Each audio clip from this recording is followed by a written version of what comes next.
Muy buenas familia, bienvenidos de nuevo al diario de Kovacs. Bueno, hoy viene un cómic de esos que, ese cómic precisamente, no lo considero una obra maestra en absoluto. Porque mucha gente está obsesionada con el tema de un cómic. Ese cómic es una obra maestra, no. Obras maestras hay muy pocas en este cómic en relación a los cómics publicados hasta el día de hoy. Y para mí que un cómic sea una obra maestra tiene que tener según qué ingredientes o componentes que la hagan digna de ello, ¿no? Aparte que eso es muy personal, siempre habrá el aspecto subjetivo nuestro, de los que hablamos ante una cámara dando nuestra opinión, pero claro, como he dicho ya repetidas veces, esta sección no es de los mejores cómics que he leído en mi vida a nivel de calidad, sino los que más me han marcado, los que más me han impactado. Y hay un cómic de un autor que para mí sí que ha hecho obras maestras, una ya está en esa sección de los cómics de mi vida, otra quizás no salga, o sí, ya veremos, que para mí es superior a esta, ha hecho otras, ¿no? Que me encantan. Ronin 300, podíamos estar aquí ahora hablando, pero una que me impactó en su momento, y lo considero un cómic que no es que tenga mucho de especial, pero a mí me impactó muchísimo, y os diré el porqué en aquel momento, que fue mi querido Sin City de Frank Miller. Ese Sin City, justo ya cuando había iniciado mi época verdiguera, me pilló así de repente con un suelto que pillé por ahí, y solo ojeando las páginas, me encontré con esto. Y sobre todo lo cogí por esto. De repente vi unos contrastes de ese blanco y negro, en el cual se jugaba con las sombras, con la lluvia, con las expresiones de los protagonistas. A ver si funciona hoy bien la cámara. A ver, ahora. Y realmente vi un cómic que a nivel visual me impactó muchísimo. Y no es que en aquel momento me descubriese la rueda a nivel estético, pero ya había visto muchos detalles en alguna obra anterior suya, ¿no? El regreso del Caballero Oscuro, otros autores, pero aquí vi unos contrastes del blanco y negro que me dejaron atónito. A día de hoy, claro, después de descubrir a maestros años anteriores o años después o durante aquellos años, como Alex Todd, como los dioses del blanco y negro, ¿no? Muchos de ellos, pues considero que hay autores todavía aún mejores, ¿no? Con el blanco y negro. Pero en aquel momento para mí eso fue un momento en el cual me empecé a fijar mucho más en los detalles de cómo utilizar el blanco y negro en un cómic, ¿no? Porque además no dejaba de ser el trazo sencillo de Frank Miller, con unas páginas fijadas, ¿ves? Donde muchas veces se insinuaba más que se mostraba. Pero solo con esa insinuación veías viñetas con mucho más empaque, mucho más profundidad, con unas viñetas mucho más detalladas que veía yo, por ejemplo, en algún cómic europeo, ¿no? Y claro, el simbolismo de algunas imágenes, ¿no? Que no deja de ser sencillo, pero esto en aquel momento, ahora ya esto pues no llama la atención, pero en aquel momento cuando salió me impactó. Y luego, claro, obviamente luego se mezcló, aparte de eso, uno de mis géneros favoritos, como el noir, con unos personajes que en algún momento, sin ser superhéroes en absoluto, tienen elementos típicos del género de superhéroes, repito, sin ser cómic de género, pero mira, esas escenas de lluvia, es que me encantó. Y luego, claro, mezclando esos personajes míticos, ¿no?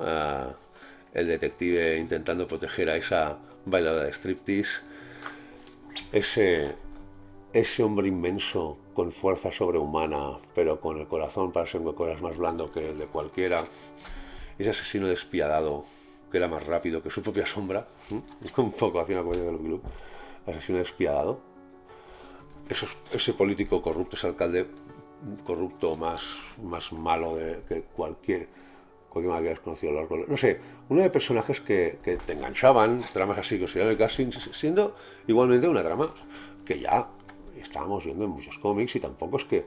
Pero tanto la narrativa de Miller, cómo explicar las inquietudes o sentimientos de algunos de los protagonistas, como sobre todo esas escenas, es que es muy sencillo, no tiene gran complejidad, pero claro, a la hora de crearlo, en aquel momento, fijaos, yo cuando veía estas me quedaba de piedra.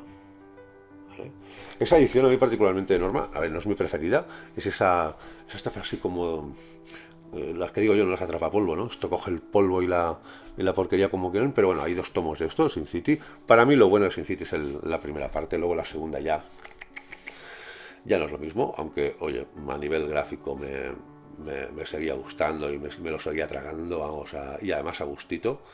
Pero realmente Sin City a mí fue una obra que me impactó mucho a nivel visual. Obviamente luego han habido obras que me han impactado también o que realmente me han impresionado más incluso que esta, a nivel del uso del blanco y negro.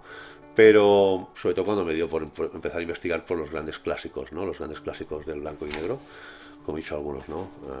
Alex Todd, Barry Windsor Smith, etcétera. Pero realmente, como me impactó ese cómic a nivel visual, a la primera vista, con el uso del blanco y negro, me impactó muchísimo, impactó muchísimo. Y vuelvo a decir que Sin City no es el mejor cómic o de los mejores cómics que he leído de Frank Miller, en absoluto, no sé qué más. También soy de los que piensa que Frank Miller hace muchos años que ya no es el Frank Miller que a mí, a toda la generación nos deslumbró y nos hizo amar aún más el cómic, ¿no? Pero realmente es una obra que le tengo mucho cariño. Uno de los pocos cómics que cuando han adaptado al cine no me ha desesperado la adaptación, también quizás porque es una película que es puramente cómic, muy parecida que a la adaptación que hicieron de 300. Fijaos que, por ejemplo, 300 lo considero, entre comillas, mejor cómic que Sin City, en mi opinión, ¿vale? Así tal. Pero 300 no me impactó la carga visual. El nivel visual también es un espectáculo, 300 de Frank Miller, no me impactó como esas sombras, esos contrastes, estas lluvias, esas miradas fijas al lector de los protagonistas. Ese blanco y negro a mí me impactó para siempre. Y siempre cuando recuerdo cómics en blanco y negro que me han impactado, el primero que viene a la mente, y repito, hay otros que hace poco volví a releer El Zorro de Alex Todd. Aquí es una locura, pero os podía decir más autores.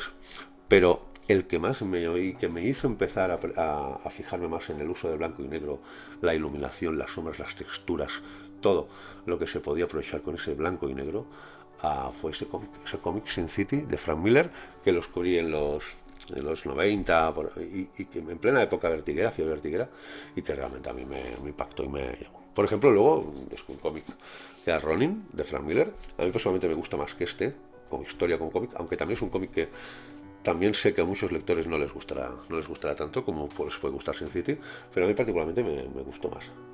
Pero este me marcó para siempre, y Sin City, sin ser un cómic que tenga que decir es de lo mejor que he leído, que nadie se lo pierda, no, en absoluto. A mí los cómics que más marcó, y para mí es un prodigio visual por el momento que se hizo y de la manera en que se hizo, ¿vale? Pues aquí tenéis otro cómic, Sin City, Frank Miller. Seguimos con el cómic americano, ya lo veis. Mañana veremos a ver hacia dónde nos vamos. Y bueno, lo que os digo siempre, porque no quiero que esos vídeos se os hagan eternos, que sean vídeos ágiles y rápidos. Lo que os digo siempre, buenas lecturas. Gracias por estar ahí del otro lado de la cámara, sobre todo.